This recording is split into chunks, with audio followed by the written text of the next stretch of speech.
Ramai di media sosial video perundungan dan penganiayaan anak di bawah umur di Kota Batam, Kepulauan Riau. Dalam video tersebut, sejumlah remaja tampak menendang dan memukul kedua temannya. Selain melakukan penganiayaan, para pelaku juga melakukan perundungan terhadap kedua korban. Setelah video ini viral, pihak kepolisian langsung melakukan penyidikan dan memanggil pihak korban. Korban yang didampingi ibunya langsung membuat laporan. Dari keterangan korban, para terduga pelaku berjumlah 4. Keempatnya kemudian diamankan pihak kepolisian di rumahnya di kawasan Kota Batam. Saat ini keempat terduga pelaku masih menjalani pemeriksaan intensif di Mapolsek Lubuk Baja. Untuk lebih lanjut, dari pemeriksaan sementara terungkap kedua korban dan pelaku merupakan anak putus sekolah.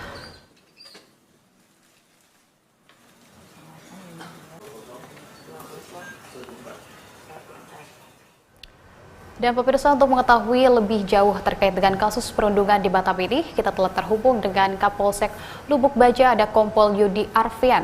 Selamat malam Pak Yudi. Malam Mbak Nisa.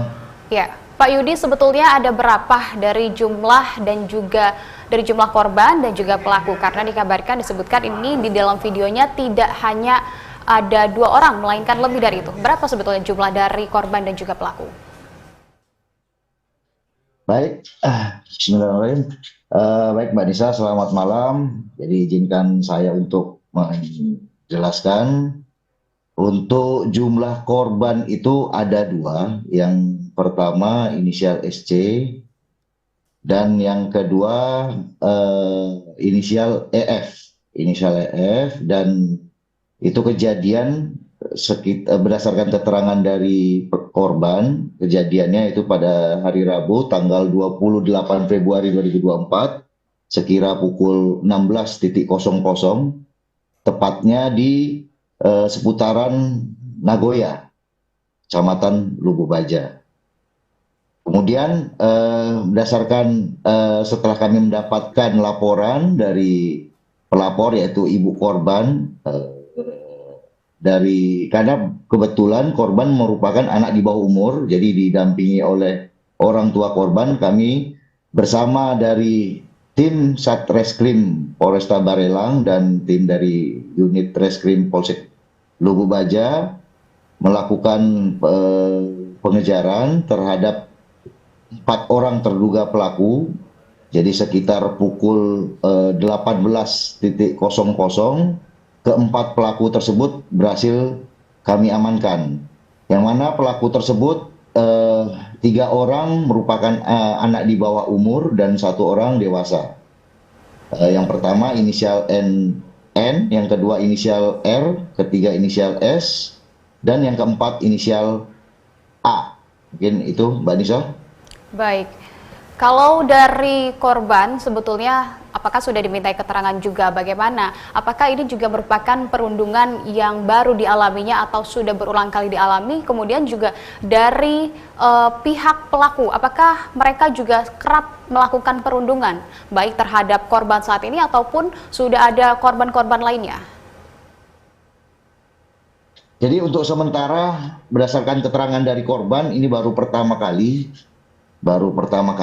tapi untuk secara detailnya kami masih mendalami lebih lanjut karena memang korban masih psikologisnya masih kurang baik karena kejadian tersebut. Jadi sementara kita pelan-pelan untuk mengkorek informasi terkait kejadian tersebut.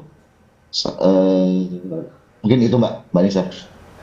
Baik, kondisinya masih belum memungkinkan untuk dimintai keterangan. Artinya apakah korban ini saat ini mendapatkan pendampingan, Pak? Betul, mendapatkan pendampingan dari pihak Bapas. Baik, kalau untuk dari pelaku sendiri, apakah mereka terlibat sebuah kelompok atau geng? Karena yang kita tahu juga mereka ini saling mengenal begitu ya, atau hanya mereka ini teman sepermainan saja? Jadi mereka ini hanya berdasarkan keterangan dari pelapor ataupun korban, mereka ini hanya teman sepermainan, kemudian mungkin ada salah bicara dari korban sehingga teman sepermainan ini agak tersinggung dan melakukan tindakan tersebut. Baik, selain tadi juga sempat disampaikan bahwa korban ini menderita secara mengalami trauma begitu ya. Apakah ada luka fisik juga yang dialami oleh korban? Karena kita tahu dilihat dalam videonya korban juga ditendang, dipukul begitu. Apakah ada luka fisik yang dialami oleh korban? Kalau untuk luka fisik secara kasat mata ada bekas sundutan rokok di tangan sebelah kanan, kemudian ada lebam di pipi sebelah kiri, kemudian ada goresan bekas cakaran di leher, kemudian ada lebam juga di kaki karena akibat dari benturan benda tumpul. Itu mungkin kalau kita lihat dari video yang viral tersebut, bahwasannya benturan dari tangan pelaku. Baik, cukup banyak sekali luka-luka yang didapat ataupun yang terdapat pada tubuh korban begitu. Untuk kemudian artinya bagaimana proses lanjutan hukum terhadap pelaku yang sudah ditangkap, sudah ada 4 orang, diantaranya ini juga merupakan anak di bawah umur. Seperti apa proses hukum lanjutannya, Pak? Baik, sebelumnya saya jelaskan, saat ini masih proses penyelidikan, Mbak. Rencananya setelah kita ambil keterangan, setelah cukup bukti, nanti kita gelarkan untuk penentuan, naik ke tingkat sidik, penyidikan, dan penetapan tersangka. Untuk sementara saat ini masih proses penyelidikan, Mbak. Baik, masih terus dilakukan proses penyidikan oleh pihak kepolisian. Tentunya kita nanti menantikan juga update-nya seperti apa. Terima kasih Pak Yudi atas informasi yang telah diberikan. Terima kasih telah berbincang bersama kami di Berita Satu Malam. Selamat malam, selamat beristirahat.